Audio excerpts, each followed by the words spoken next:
Bet the board. What do you mean you don't bet? I mean, I don't bet. You know, I don't gamble. I don't. I never have, and I never will. Yeah, right. I'll bet you $20 I can get you gambling before the end of the day. You owe me 15 grand, pal. Pay him. Pay that man his money. It's the Bet the Board podcast. God likes me. He really, really likes me. In the end, I wound up right back where I started. I could still pick winners, and I could still make money for all kinds of people back home. And why mess up a good thing? Here's Payne Insider and Todd Fuhrman. Welcome into the Bet the Board podcast, NFL Week 15 Monday Night Football edition. A pair of Monday Night Football games remain on the schedule. Chicago at Minnesota, Atlanta at Las Vegas. More on those contests, of course, a little bit later in the program. I am your host, Todd Fuhrman, joined as always by my esteemed colleague and co-host on this very fine podcast, Payne Insider. And Payne, I hope your clock management this weekend was better than what we saw transpire down there in New Orleans between the Saints and Commanders. You said a pair of games. What would this pair be tonight before we obviously open that wound? Bears and Vikings. What do we got here? Is Bears this a and little Vikings, 10-7 offsuit? Falcons and Raiders. What do you mean, what pair of games? We just talked about what games are going to break down on the show. I'm saying, what kind of pair of games is this? I know you're not a poker guy. Is this 10-7 offsuit? It's 2-9 offsuit. If you had a chance, you're folding this thing even before you see the flop. Listen, you tell me you roll around in the poker circles and you can't even get a reference where this is a tough Monday morning for you. Well, a lot of Mondays have been tough this football season, so why should this one be any different than any other? That is accurate. Apparently it's not on the officials. And I got to tell you, I'm hiring that clock keeper there if at home. That'd be my guy if I'm trailing in games. He's got a slow finger there or fast finger, whatever it is, in either direction. That's the guy I'm hiring to keep my clock going. So kudos to him for cheating a little bit and potentially getting the Saints home there. Well, they obviously got home for the cover, but in terms of potentially winning that game outright, that's the clock's keeper I want. Hey, look, every now and again you have to try and find creative ways to get home field advantage working in your favor, and that is exactly what we saw unfold there. But we saw plenty others of interesting results throughout the course of the weekend, and I want to give you honors. I want to be a glass half full guy on a Monday morning. What did you see that would qualify as good so far this week? That was Thursday night. My guys, Verse and Fisk, fantastic. I thought the Rams' defense was outstanding. Started to get the vibe there, though, as the weather was coming in. We talk a lot about narratives, and there was a ton of weather narratives, and I'm sure we'll hear a bunch this week as the temperatures look to be pretty frigid. Arctic blast. We had the Tua narrative there on Old Thanksgiving, which never came true. But the Purdy and weather stuff is starting to grow some legs, and it's kind of coming. It's not on the national radar yet, but it's coming from internal inside the 49ers organization there. And when you started getting the mist and the heavy rain, I was like, boy. But give the Rams defense some credit. They wrecked the game. I mentioned Verse and Fisk, 10 combined pressures. Kobe Turner, 6, led the game in pressures. Look at Purdy. He was pressuring 44% of his dropbacks. It led to going 11 for 27 on all throws beyond the line of scrimmage. 29% success rate the 49ers offense was held to. Purdy had the interception in plus territory there inside the red zone, which swung the game.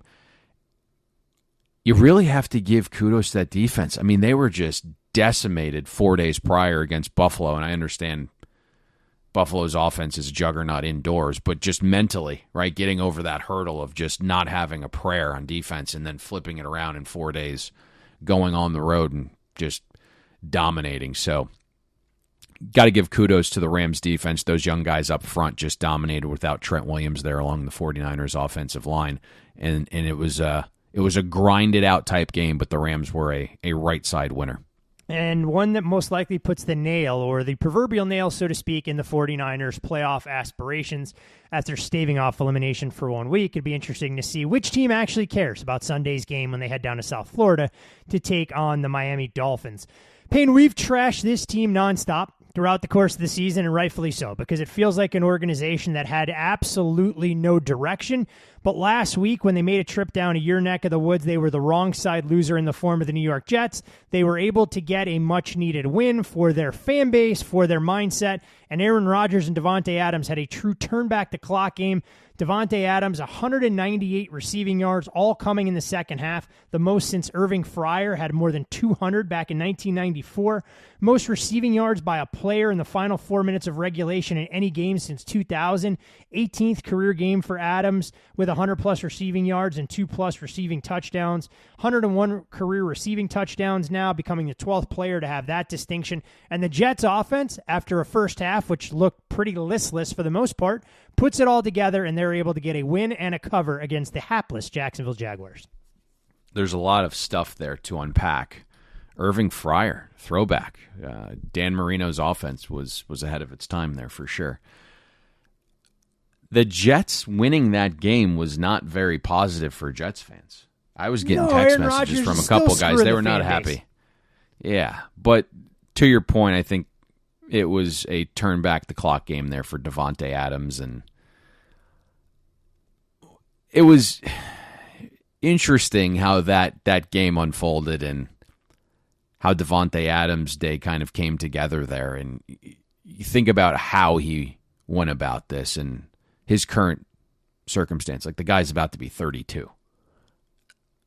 This wasn't a game where Rodgers is like spamming 7 to 8 yard precision underneath routes. Like, it was super explosive catches. Had a 43-yarder, had the 41-yarder, and then the big one by far was trailing by 5 with 3.5 minutes to go, second and long. And you got to feel great if you're a Jaguar backer at that point, up 5 with 3.5 to go, and then just boom, 71-yard touchdown for Adams. Was able to outrun multiple guys in that Jacksonville secondary. And you look at the win probability swing, almost 40% on that one situation, and that's your hope, right? Get offenses in second and long.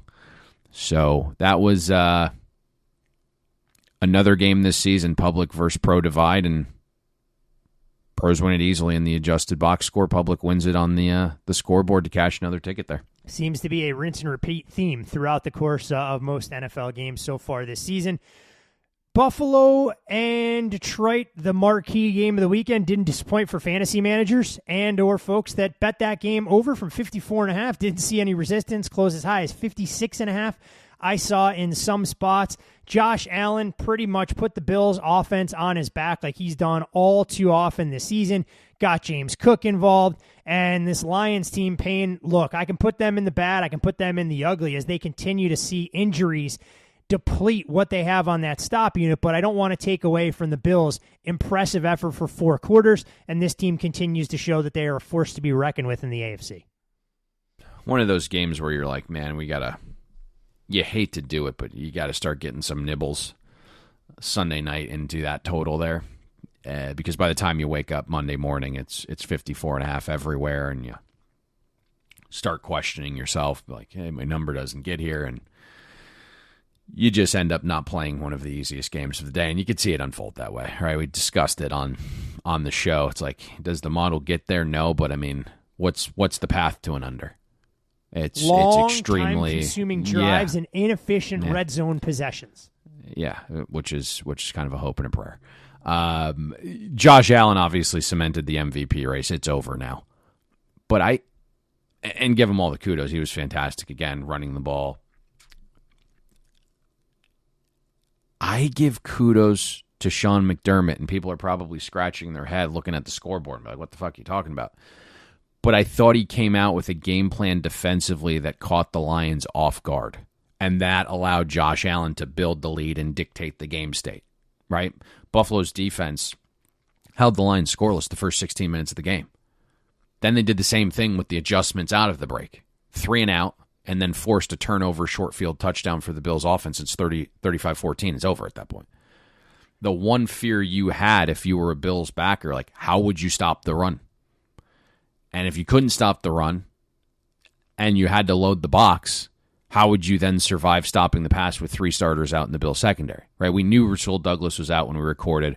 Rapp was trending poorly and has kind of had a history of some concussion and neck stuff. they were going to probably play that pretty safely.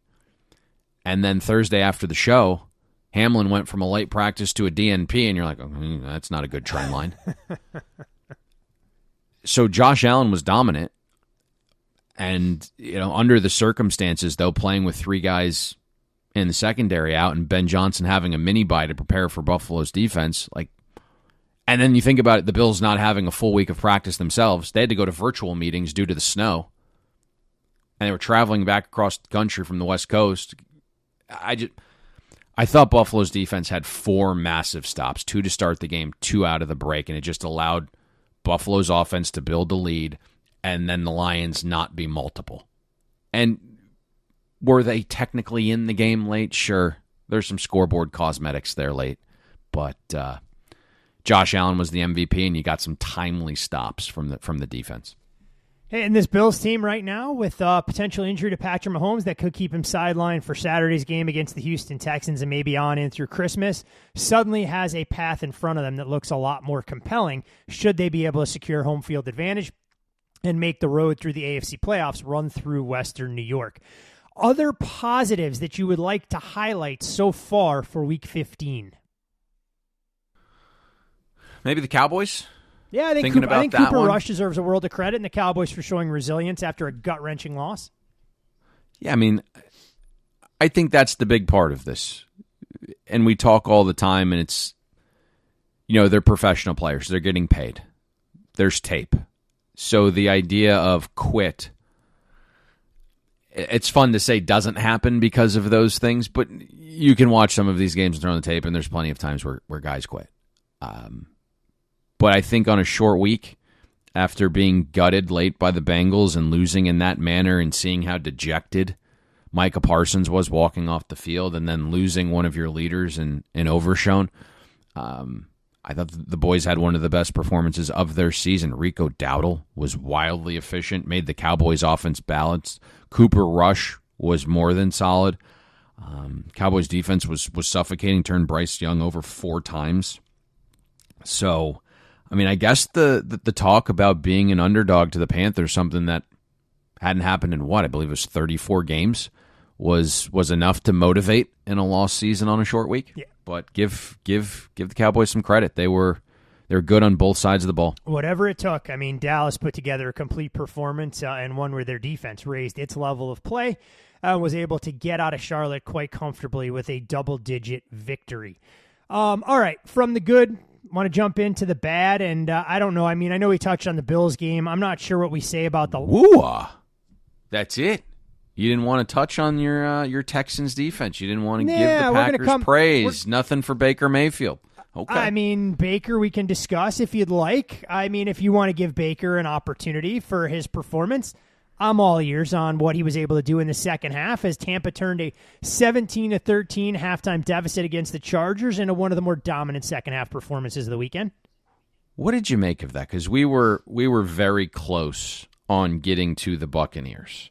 And then suddenly at 17-10, and I talked to you before the game, I'm like, hey, maybe we do something live here.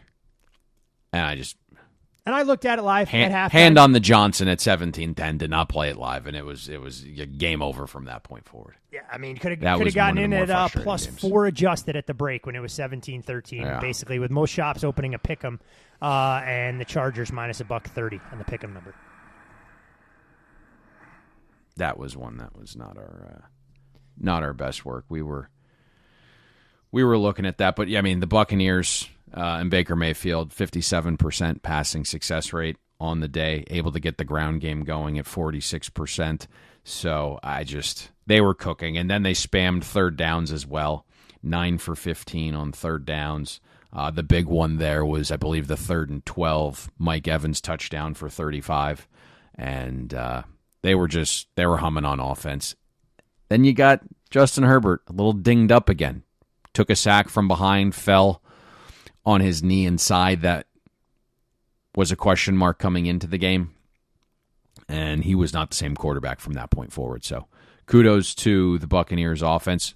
A good sign. Bucky Irving back, looking quite healthy as well. So a positive game for the Tampa Bay Buccaneers worth mentioning. Yeah, he made the offense a lot more dynamic. They were able to create a little bit of balance, and Tampa now very much in firm control of the NFC South. A loss there would have put them in a little bit of harm's way, knowing that the Falcons go into today's game with positive expectations. So, I mean, look, I did have one other thing on the good, so I may as well touch on it and give Derek Stingley credit. Multiple fourth-quarter interceptions and completely locked down Tyreek Hill throughout the course of the day. I mean, held Cheetah, along with the rest of that Texans defense, to sub-40 receiving yards. I mean, Stingley right now playing at a very high level. D'Amico Ryans deserves a world credit. 2 weeks to prepare for a Dolphins offense that was able to move the football, but unable, for the most part, to turn those long drives into points. And Houston wasn't great offensively yet again, so it was clearly the Texans defense that had to carry their water pail. Congrats to them on wrapping up the division in the wake of the Colts' loss on the road against the Denver Broncos. So Derek Stingley, multiple interceptions to seal that game. And a contest that, quite frankly, was a battle. Throughout the betting market, Houston Texans were bet early in the week from 2.5 out to 3. We saw a little Dolphins money come in, taking it from 3 to 2.5. And anyone who watched that game, I know Houston gets you to the window with a 20-12 win on the scoreboard. I'm not sure Texans backers, if they were looking themselves in the mirror, go, you know what? We had the dead nuts right side in that contest if the Dolphins don't turn it over multiple times in plus territory. They're becoming quite the enigma. 2 weeks to prepare for this game. And the Dolphins were without their starting left tackle, Teron Armstead. Dolphins were without their starting right tackle, Kendall Lamb, who was already replacing Austin Jackson. So you had a third-string right tackle in the game, backup left tackle. I thought the Texans' defense made timely plays, I will say that. Forced a fumble around midfield, set up the short touchdown drive for their offense in the first half. Then they got the 6-point swing before half with the interception. Stingley, you mentioned, picked off Tua in the red zone, and then to end the game. I think your overarching point is interesting. If you're the Texans or Texans fan, my God, it has to be better. 188 yards with 2 weeks to prepare for that Dolphins defense. Scary. And crazy is, like, once the tackles were announced out for Miami, we were a couple seconds away from hitting click on the Texans there, minus 2.5. Yep. Got real close. Won the game.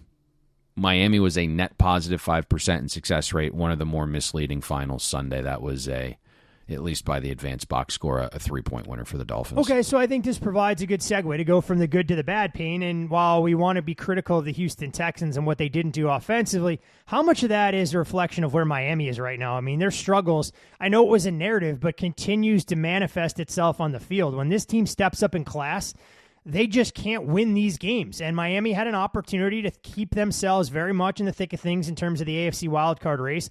But since the start of last season, the Dolphins' record now 1-10 versus teams that enter with a winning record, and they're 16-4 versus all other teams.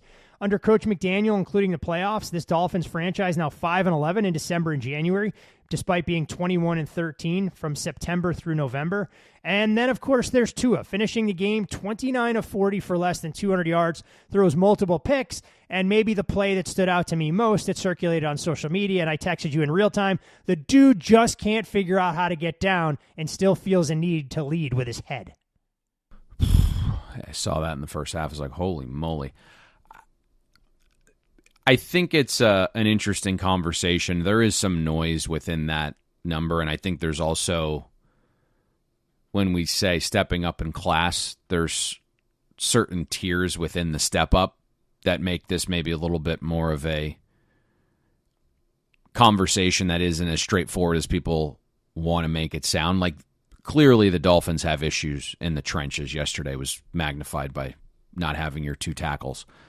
It's tough to win against the very best teams in the league when you're getting punked on both lines of scrimmage. And I think that is maybe a bigger overarching concern then.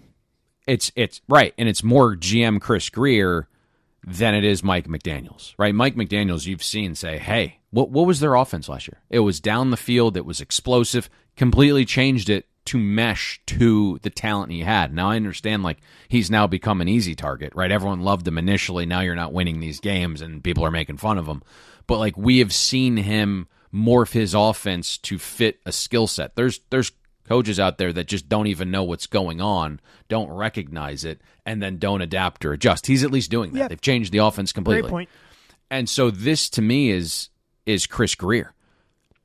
Think about the last, like, couple off seasons. He chose to sign an injured veteran tackle to a substantial historic contract on the left side. Now, when Teron Armstead's out there, he's very good. He's just not out there enough. He's had a revolving door at center. He drafted Austin Jackson. You go down the line. Chris Greer chose to let Van Ginkel walk for $20 million when he knew Chubb and Phillips suffered significant injuries, and then used that money and more to pay a linebacker, and then find a pass rusher as a stopgap who apparently didn't love football anymore and walked away. So, I mean, like, not great identifying of talent. I mean, it's weird, and I told you this. It's like Chris Greer has a double personality. He'll go out there and make this signing like, holy shit, that's fucking awesome. And then the very next day, it's like, that can't be the same guy. What did he do with this guy? Like, why this guy? It makes no fucking sense. And so, to me, it's like, yesterday isn't the problem, right? You hold the Texans to under 200 yards. You're in a late season situation, playing a team on the road, off a bye. Late season buys have been very helpful. The Dolphins just aren't in the class of the top tier, despite the big names on the roster, and I think that's why this gets more attention than maybe it ultimately deserves, or it's bigger than the actual problem. Like, you hear Tyreek and Ramsey and Waddle and Agent, and you just think this team should be in a different class. It's not. And when I look at this and see, Miami 1-10 versus teams with a winning record the last two seasons, to me, it's a little misleading because they're also losing to the elites, right? 2 losses to the Super Bowl winning Chiefs in that stretch, 2 losses to Buffalo last year, another to Baltimore, sprinkle in a road game at Philly, 2 more to Buffalo this year, 1 to the Packers this year, in Lambeau. I mean, those are, just by the power ratings, like the elites of the elites. And so those aren't the frustrating losses to me, and that's kind of why I said at the top of my mind, it's like there's different tiers within teams with winning records. To me, they got to worry about other games against below-average teams and average teams and slightly above-average teams. Losing at Indy, yes, winner in the adjusted box score, but you lost. Yesterday, winner in the adjusted box score, you lost. Arizona game, winner in the adjusted box score, right? Miami has to start winning games consistently against the below average, and slightly above average teams before they can think about competing with some of the elites. So if you're Miami, how do you remake this roster? You can't. Okay, that's what I was going to ask. They've You have to burn been it all in down fucking and build it back up. as a Dolphins fan, and this will, like, they probably are listening. Like, yep, we're in purgatory. You're never bad enough to get one of the top picks, and you're never good enough to, like, truly be a competitor. And so here you are, flailing around like a fish out of water there. That was not meant to... Well done. Job well done yeah. out of you. I mean, and you're going to be picking, like, somewhere in the 10 to 17 range again, depending on how the season finishes.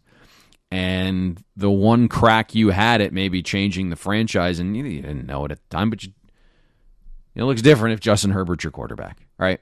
So that's just kind of where we're at right now. And Chris Greer probably isn't going to be a guy that, we talk a lot about coaches and GMs. Sometimes, their goal is self-preservation, right? They want to keep cashing those paychecks. And so sometimes that is not in the best interest of the organization. And so it'll be interesting to see how this offseason is for the Miami Dolphins. What other bad did you want to highlight that we saw unfold over the weekend? I know you have the Lions on here. Yeah, this is more just their defense taking on water. It's low-hanging fruit, and unfortunately for the Lions, when you can't field a starting healthy 11 bodies, no defense is going to look good when you take on offenses like they faced over the last 2 weeks. Yeah, I mean, they're running out of capable humans to play defense. Lost 2 more in Carlton Davis and Aleem McNeil after the game. I think Dan Campbell said something to the effect of those guys might not play again this season. And it came out this morning that McNeil's got a torn ACL, so he's officially done for the season. Okay. And so I don't want to be the bearer of bad news because we were buying some Lions this year, had their win total over. Fortunately, it's already gotten there for us, and we don't have to worry about this down the stretch, but I don't think Detroit can compete for a Super Bowl with that defense right now, plain and simple. So, absolutely brutal for a team that everything had set up, finally poised to be able to make that major leap for a franchise. that's never gotten to the big game and just continues to be bitten by the injury bug week in, week out, even when the group was trending up with an overall health grade this week, relatively speaking, to where they were on the Thursday night against the Packers. Just can't seem to get over the hump. Before we get into the ugly, just again, wasn't sure if there's anything else you wanted to touch on, or I'm happy to blast Jonathan Taylor. Yeah, I mean, we can graze over them. I didn't have a ton, but the Chargers certainly coming back down to earth a little bit. That was an early season surge predicated on help from their schedule, and then all of a sudden you look and you're like, hey, lost to Baltimore, not a big deal. Lost to the Chiefs, not a big deal, although they were dominated in that game for a large stretch. And then you at least come back home, right? And yes, there was sharp money on Tampa, but there was some buyback on the Chargers as well, and it just wasn't overly competitive there. Pittsburgh, I mean, that was a non-competitive game. Yeah, I mean, that team right now, for everybody, and look, we tried to figure out how to get involved in that contest one way or another with the Mike Tomlin. Ended up making it. We got there, but we made it harder. Yeah, we made it much more difficult, although Philadelphia didn't exactly run to try and create separation in that second half, I'll tell you that much. No, I mean, they were in control. I mean, the Steelers could do nothing. We're sitting there, and you and I are texting, and just give a little peek behind the curtain. It's like, here we fucking go again. 2.7 yards per play in the first half for the Steelers, 80 total yards, 13 points. And I'm like, Tomlin magic was on full display in the first half. They had two opportunities. I mean, Jalen Hurts can't make it to the third down mark. He's 3 yards from the third down marker. You're like, okay, punt and pin. No, he fumbles it. And then you hold them to 0. And then you fumble the punt. And then it's a short field with the third down variance touchdown to Freiermuth on 3rd and goal from the 9, and it looked like a floater. That thing hung in the air. I was like, oh, my God. So the Steelers' offense did nothing. 33% passing success rate, 37% rushing success rate, negative 0.3 EPA per play on offense. It was a disaster for the Steelers' offense, and they desperately need Mr. Pickens back because he opens everything up, right? It's not just, hey, we can hit the explosive, which it is, right? It's fun to get easy points. It makes life easier for everyone else. But now if there's no threat of the deep, now the run game becomes, you can just load the box, right? And then you can pressure, you can send blitzes at Russ because there's no repercussions for not getting home. It just changes the complete dynamic of the Pittsburgh offense without Pickens. Hey, I will give the Steelers credit for one aspect. We had questions about their run defense. It wasn't the problem at all against Philadelphia. I mean, they did a good job for the most part bottling up Saquon Barkley and Jalen Hurts. Held that tandem to 34 carries in total for the game and 110 total yards. And of those 110 total yards, 45 of them came on 2 separate explosives, one for Barkley for 22 and one for Hurts for 23. But the Steelers dealing with an injury that they're going to monitor all week long as well to TJ Watt and his potential availability on a short week against a divisional rival in the Baltimore Ravens. So we knew they had to sell out to stop the run. Yep. But what did it lead to? It led to some more 55% passing success rate for the Eagles offense. I know they weren't overly dynamic down the field, which we talked about, but they dink and dunked them the entire game. Sure did. Got AJ involved, and for the first time in maybe, 8 weeks, Davante Smith, not an afterthought in the passing game. Yeah, it was a fitting week for that to happen. Yeah, you knew when all the stars align, they align for a reason.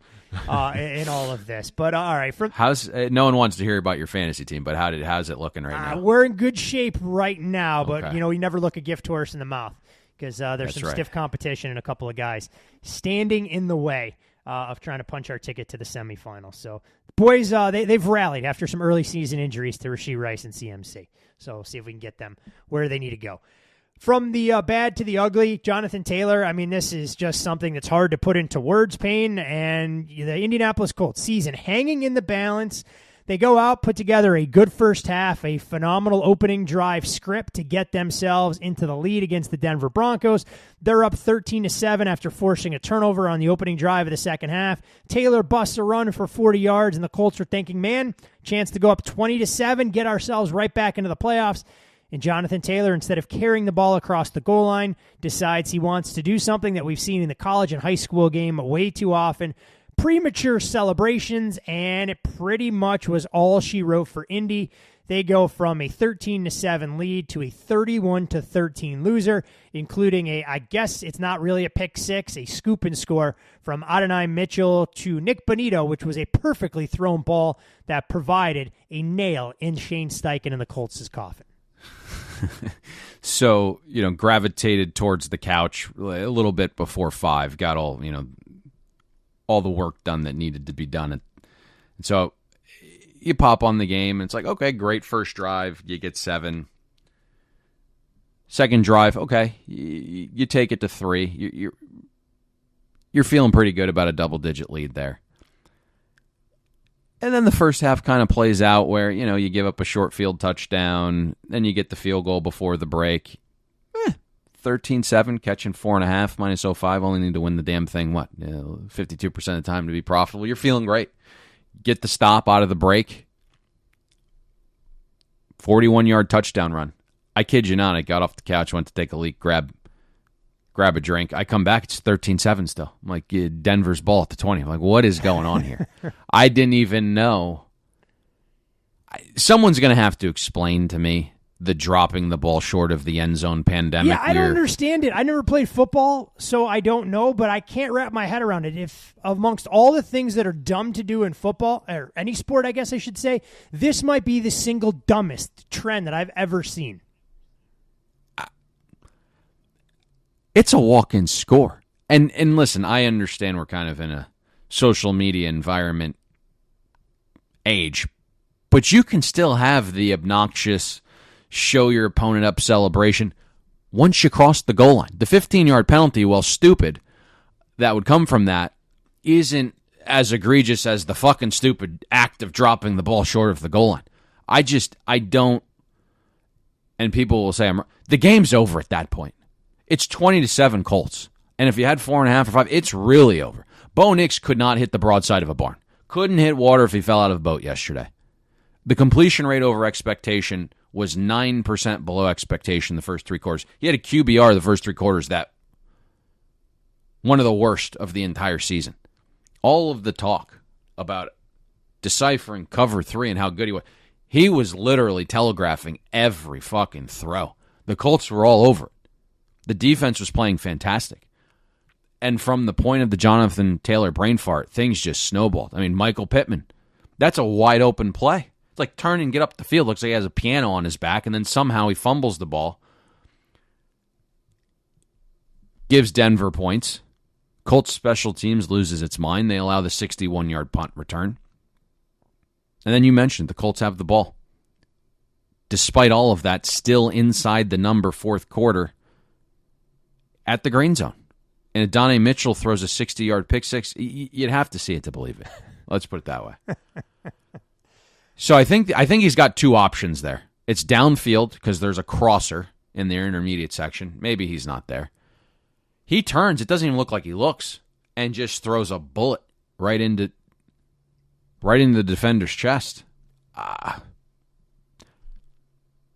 I mean, I get play design, but you also have to be able to read the room and understand what's there or what isn't there. You at least glance up and say, hey, look, there's a Denver Bronco player in my direct guy in front of my guy. Anthony Richardson. Yeah, just give it a look. I believe that was after. Maybe it was before. There was a jump ball thrown that, I mean, I understand Anthony Richardson isn't the most accurate passer, but there was enough air into the ball to where you'd look up and be like, oh, I have to adjust here. It looked like a left fielder trying to field a fly ball in center field when the ball was hitting left field. Not a good game from Adonai Mitchell. I don't know what's going on there. Yeah, the Colts overall, a team that, was going to need a little bit of help, but had an opportunity to bolster their playoff hopes with a big outright win. Let a glorious opportunity slip through their fingers. And to your point, Payne, you mentioned Bo Nix and how poorly he performed. Look, he probably had a chance to shorten the odds in the Offensive Rookie of the Year market if he plays halfway decently, because even in a 20-19 win, Jaden Daniels' performance didn't blow me away by any stretch of the imagination. And while Cliff Kingsbury draws a ton of criticism for how his teams have finished offensively as a head coach at Texas Tech when he was at the helm for the Arizona Cardinals, but Jaden Daniels sacked 8 times against the Saints defense that doesn't offer or bolster much of a pass rush. He just has to avoid trying to take that costly sack, throw the football away, and realize this isn't college football. You can't hunt the explosive every single time. If it's not there, it's okay to stay ahead of the down and distance instead of getting pinned behind the sticks. Yeah, there's a lot going on there that we're just not fully aware of.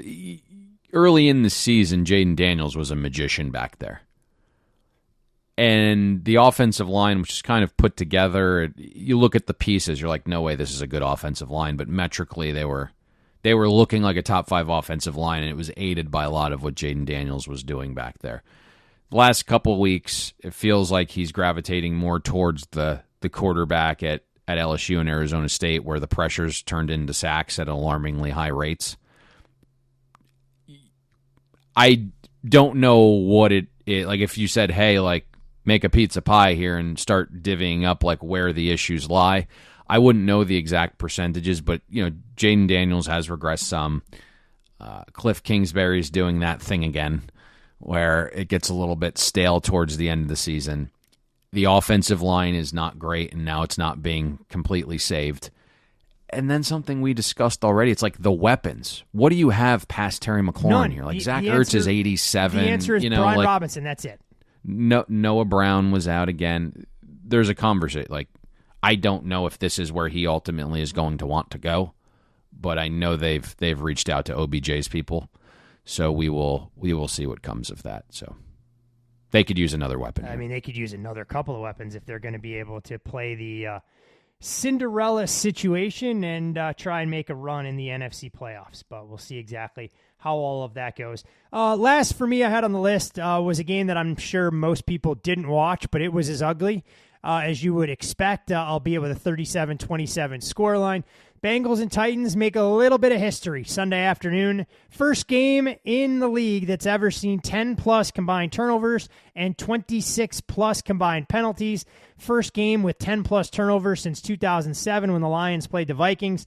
And it also included another player fumbling going into the end zone, although this one wasn't nearly as egregious as Jonathan Taylor.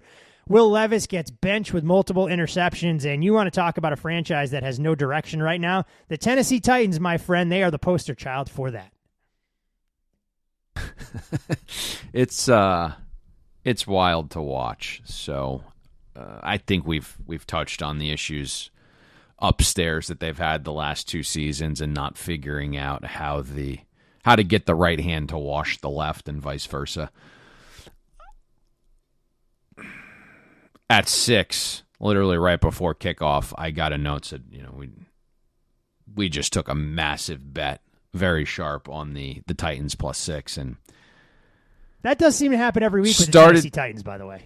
Well, this is a little different, I hear you. though. I know, right? Yeah, I mean, you're not asking them to win the game outright. You're not asking them to cover 3. Can you cover 6 in a familiar environment against a defense that has not been able to stop anybody this year? And it looked good early, and then it didn't. The adjusted box score said, the Titans did enough there to get the cover. I did not watch the game. I unfortunately it sounds like that was too much of it. Yeah, it sounds like that was a wise choice. And I'll catch it on the condensed rewatch here today. I did see Joe Burrow wasn't happy about the performance. He and Zach Taylor were having a little talk, we'll call it, on the sideline. You could see Burrow mouth something to the effect of fucking embarrassing. Oh. And I'm guessing it's to reiterate your point on all of the miscues there before the snap, the penalties taken, some of the turnovers and things of that nature. It was about as sloppy a game as you're going to see this late in the season, and there's a reason that neither team is going to get themselves into the playoffs, and a Bengals team, despite Joe Burrow playing at an MVP level, that let way too many opportunities slip through their fingers early in the year. Otherwise, they'd be one of the more dangerous teams, at least offensively, that you wouldn't want to see opposite you in the AFC playoffs. So that'll conclude what I had for the ugly. Wasn't sure if there was anything else you'd like to touch on before we keep bulldozing through some of the topics. Oh, the ugly is me. Man, oh man.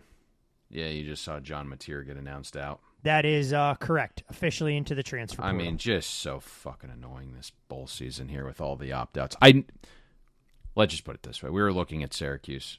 There was a high speculation that he was going to be joining his offensive coordinator. We should have bet it. We were just sitting here. He was out there in practice, they said last week, which was bizarre. bizarre. Yeah, he was, and he was also taking offers from Miami at the same time. So there was a 0.0% chance he was ever playing in this game. Well, it should tell you all you need to know about his skill set if his offensive coordinator doesn't want to take him with him. No. I don't know if that's the case. I think the number here that could be potentially thrown around here from Miami is kind of why he's not joining Oklahoma quite yet. But we will see.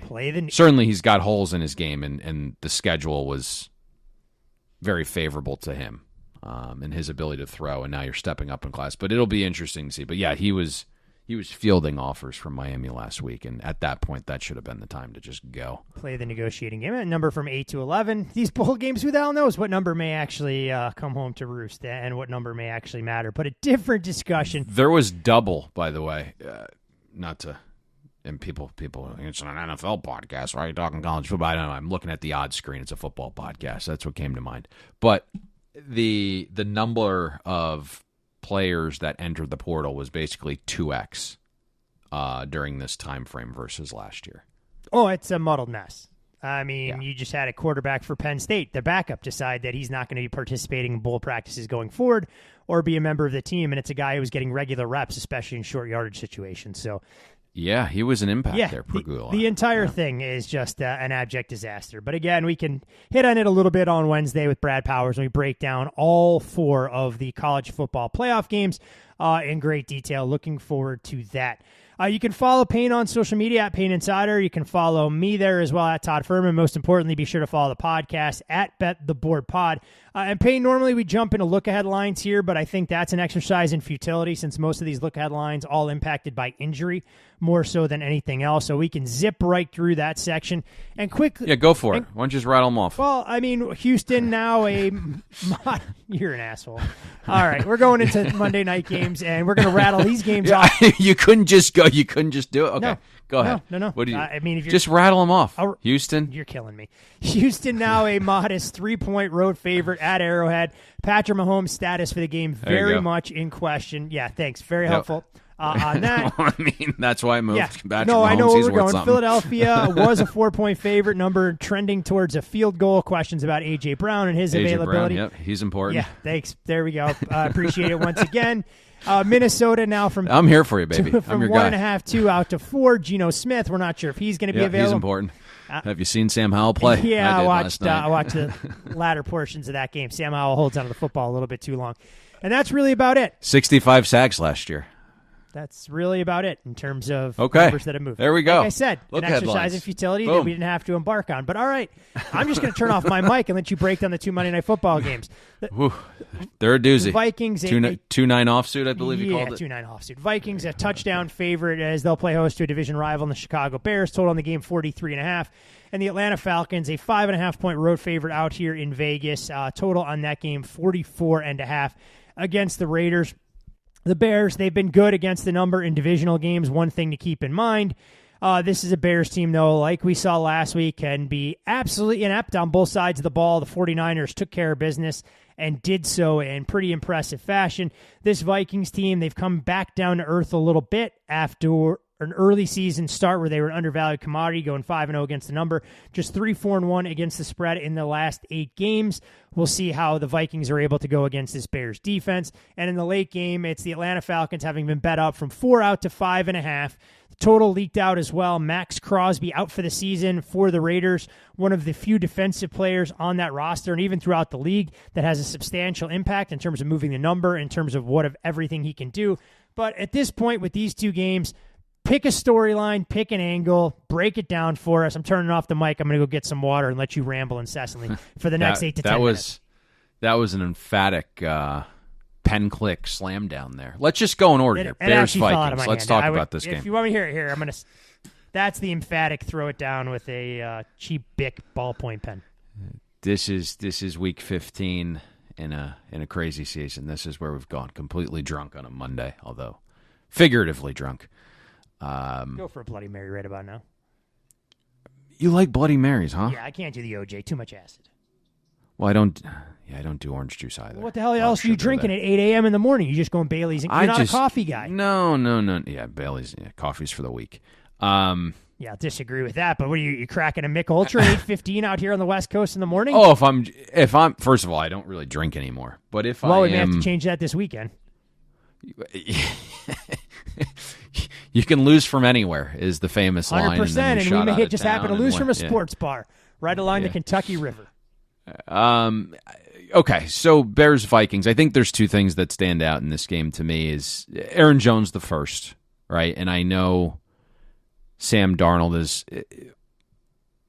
a little bit of the barometer for success here, and there's a wide range of what his performances are just because of what he is, but he's got a slew of weapons around him with Justin Jefferson, and we know what that looks like, and Addison starting to come on strong, was dealing with multiple ankle injuries, some off-field stuff. It feels like he's kind of clear right now, TJ Hawkinson back, but I think it's the run game that's interesting here for the Vikings tonight. Aaron Jones back in the fold, had a couple costly fumbles, and they were also trying to limit some of his workload, but now that we're playing these meaningful games down the stretch, and it's been Aaron Jones again as the bell cow. The Bears defensively already without Billings at tackle. Jervon Dexter is out tonight as well. And you just look at what the Bears have done defensively. 685 rushing yards and 6 rushing touchdowns allowed the last 4 games. Nearly 46% of carries against the Bears have graded as successful.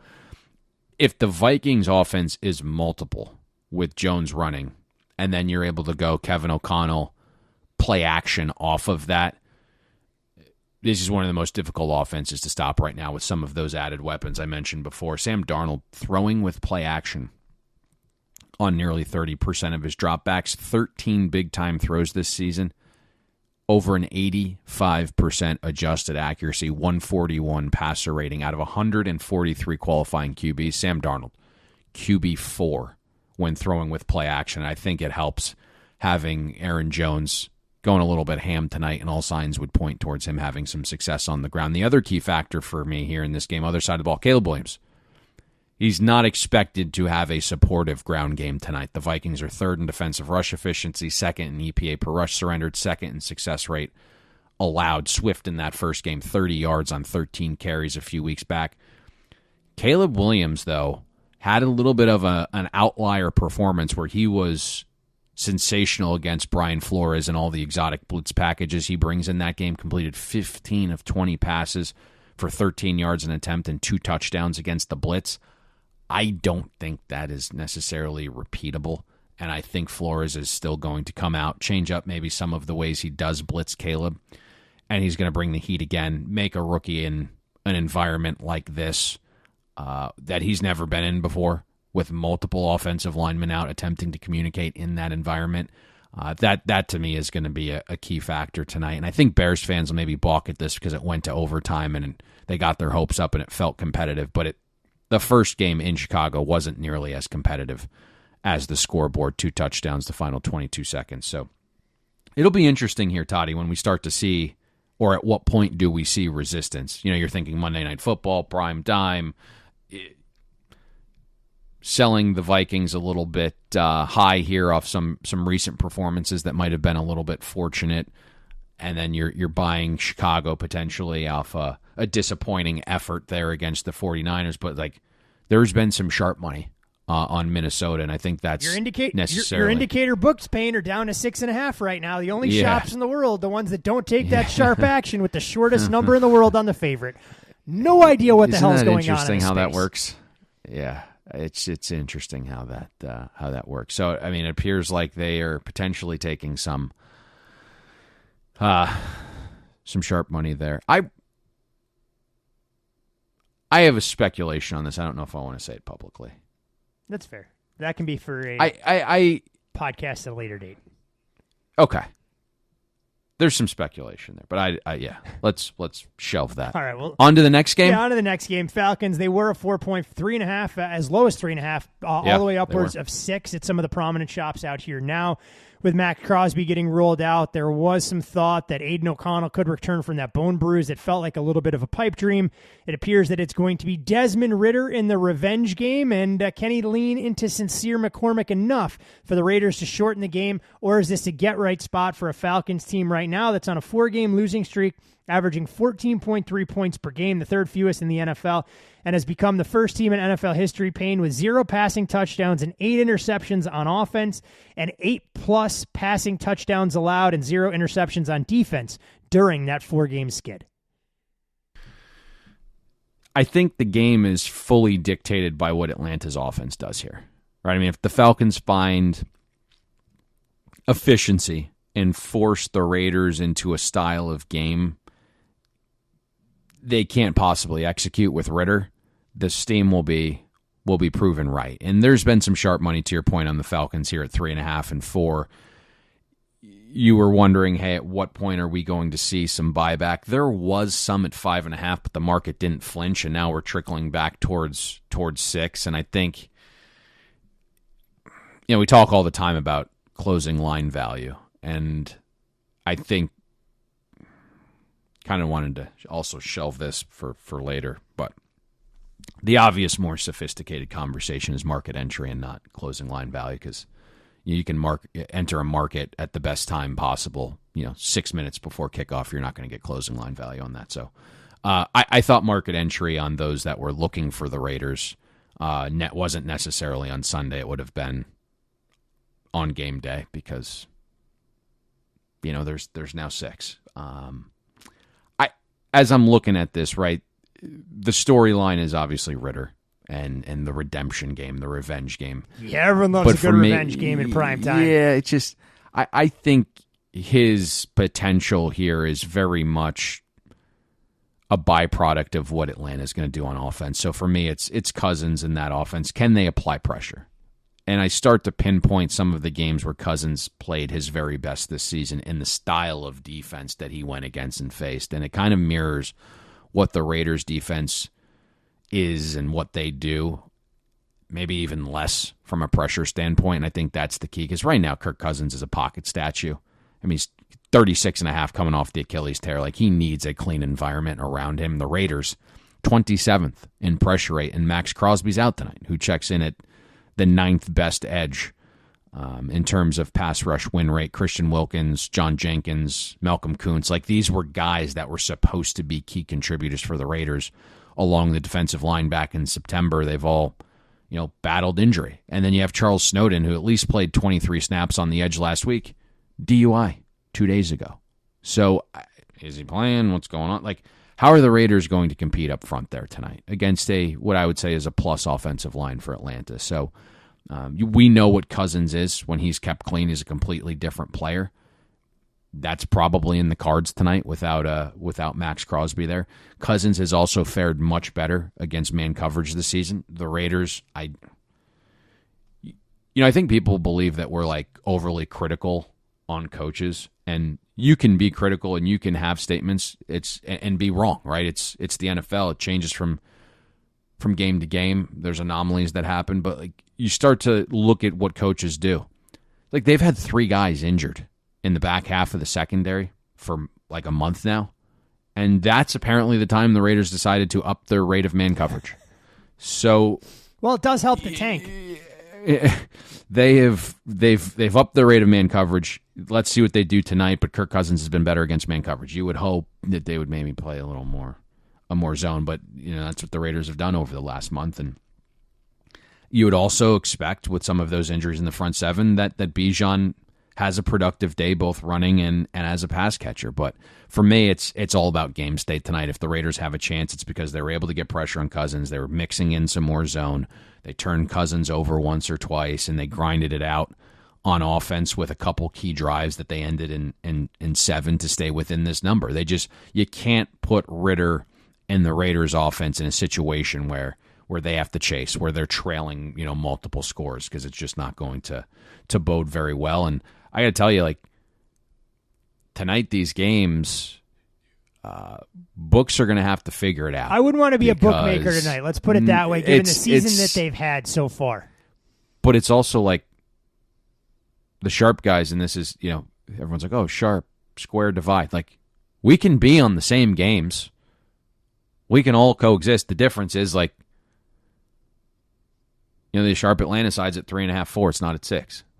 Now, will it play a role here? Who knows? Like, there's been some sharp money on Minnesota. One group specifically, they laid 6. They didn't lay 7, right? And that's the difference. But now it'll be, the public is overwhelming on those sides as well, and so that's what makes that move down to 6.5 all that more surprising there, Todd. Especially, why do it now? No, there's no need. There's absolutely no why now? need. Why not wait to see if you know? Unless I'm getting absolutely buried with dog money from players I respect early on a Monday morning, knowing that 75% of the action I'm going to see on this game, if not greater, is going to come in over the next 8 to 10 hours before kickoff. There's no way I'm coming off of the 7 unless somebody goes, hey, look, here's the almanac from Back to the Future. I know exactly what the score is going to be, and then just drop it to 4.5 if you already know the outcome.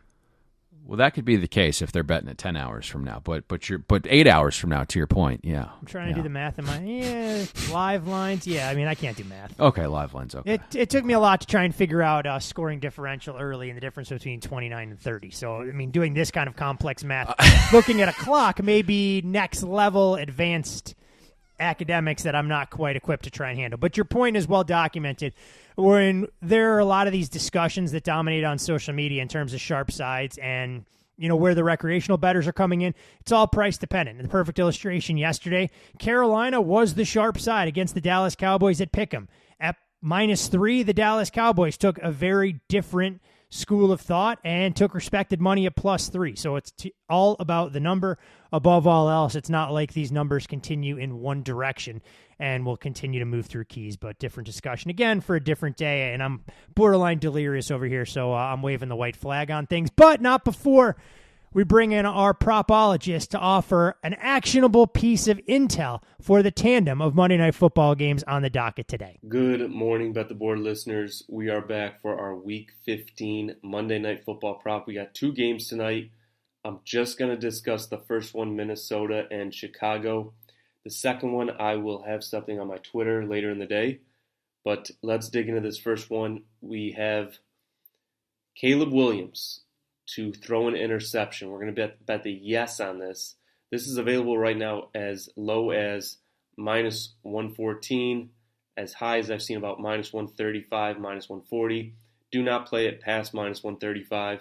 So the prop is going to be Caleb Williams, yes interception. Say the average price we'll say is -120 here. Let's just dig in. Caleb is 6th amongst qualifying quarterbacks in turnover-worthy plays this season per PFF. This is a stat, and I do my in-house metrics on this stuff, and I have him right around the same area, right around 6 to 7. He's only been dinged for 5 interceptions this season, which is why we're getting such a discounted price here. He faced Minnesota already this season in Chicago, and it was tied for his highest game of turnover-worthy plays along with that Week 2 game at Houston. And then we look at the team he's playing, Minnesota. They lead the league in interceptions at 20, and that's despite playing one less game than everyone else so far because they have not played Monday Night Football. They've only played 13 games while 28 other teams have played 14. So they lead the league at 20 interceptions. You look at Chicago, the way they're made up right now. They got a poor O-line. Their run game is a big-time question mark, especially tonight. They don't have Roschon Johnson. He's out. DeAndre Swift is questionable with a groin injury. And they're taking on the number 1 EPA per rush defense in the NFL in Minnesota. They couldn't run the ball in that first matchup. Caleb was actually the leading rusher with 6 carries for 33 yards. It wasn't a bad passing game for Caleb in that first game. He threw for over 340 yards on 35-plus attempts. But again, I think we're going to see something similar where he's going to have to drop back and chuck the ball here to have offensive success against Minnesota.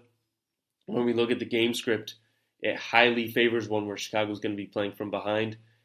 Minnesota's got one of the best home field advantages in the NFL. They're a 7-point favorite. They seem to be kind of rolling on offense again. And then just the concerns with Chicago, right? I mean, game one of their post-NFL head coach firing, there's usually a bump, and it's usually a decent spot. And we saw the opportunity last week against San Francisco. And what happened? This team fell flat on its face. They have, their new DC, Eric Washington, is going to be calling the plays instead of Eberflus, and that can hurt that defense. Certainly the defense has taken a step back in the past 4 weeks compared to the previous part of the season. Part of that is playing better opponents. But interim head coach Thomas Brown now, he's calling plays from the sideline instead of the booth. And it was kind of a mess in San Francisco last week. And the feel around the Bears is it's kind of been a mess all season, right? Shane Waldron gets fired. Caleb Williams comes out in front of the team and says, guys, it's my fault. I'm the one who kind of got him fired with my play. If you watch the Bears a lot, there is a body language issue, it seems, a lot of times with the wide receivers. DJ Moore seems completely disinterested about 25% of the time if the ball's not going to him or there's a poor throw. So I just don't like what I'm seeing from Chicago in general, and I think this is a great spot to back Caleb Williams throwing an interception against the team leading the league in interceptions with a incredible home field advantage. So that is the play, and for the second prop, on Twitter or X, it's Watt_05. I will be sending something out for that Atlanta-Las Vegas game. Best of luck, guys. All right, my man. It appears that Billy betting against human achievement in the form of Caleb Williams and what he'll deal with against this Vikings defensive front. Yeah. This is an environment that I mentioned earlier. You're going to just be thrown into the deep end of the pool. And it is a rowdy environment. It will be on Monday Night Football, especially with the first game cosmetically looking closer than it was. And big division game. Lions I think losing you're seeing yesterday. Yeah. So it would be surprising if Caleb Williams was that good against the Brian Flores blitz again tonight. I mean, I mentioned those numbers. 15 of 20, 13 yards and attempt, 2 touchdowns. You're selling that. And I think the other thing you look at here is Caleb's been very fortunate the last 3 games or so. In that first meeting, he threw 3 turnover-worthy plays from a clean pocket against Brian Flores. So some of those zone concepts gave Caleb some issues deciphering those. He just lucked out and, didn't actually throw the pick. So he's had 6 turnover-worthy plays the last 3 games. So very doable tonight in this spot. And then also you think the ball's going to be in the air a little bit more based upon the game state as well, right? And, when you're starting to look at some of these interception props, like, okay, the game's a pick 'em. As a 7-point dog, you're expecting the ball to be in the air a little bit more, especially when you look at Minnesota's defense and how to attack it. They've been pretty much impenetrable on the ground, and you got multiple guys along the offensive line out. So this one makes some sense for me. And a suppressed price, given the fact that Caleb Williams has gone a long, long time without throwing an interception, actually breaking a rookie record with the way he is trending. 255 consecutive pass attempts without an interception. It's the longest streak by a rookie in NFL history. We'll see if that gets snapped tonight against the pressure of the Minnesota Vikings. Anything else that you'd like to share with our loyal listeners? No. Back on Wednesday, college football playoff. Yep, little college football playoff, NFL on Thursday as well, as the schedule continues to get more condensed and consolidated, but plenty of great wagering opportunities. So for Payne Insider, follow him on Twitter at Payne Insider. You can follow Billy on Twitter as well, and like you mentioned, a potential second prop coming on the Falcons-Raiders game. He's at Watt_05. I'm Todd Fuhrman. But for all things podcast related, be sure to follow us at BetTheBoardPod. We'll be back with you on Wednesday. Brad Powers joins the fray as we break down all 4 of the college football playoff games. Best of luck on Monday Night Football with all of your investments, and hopefully we'll see you at the window. We hope you enjoyed listening to this episode of Bet the Board.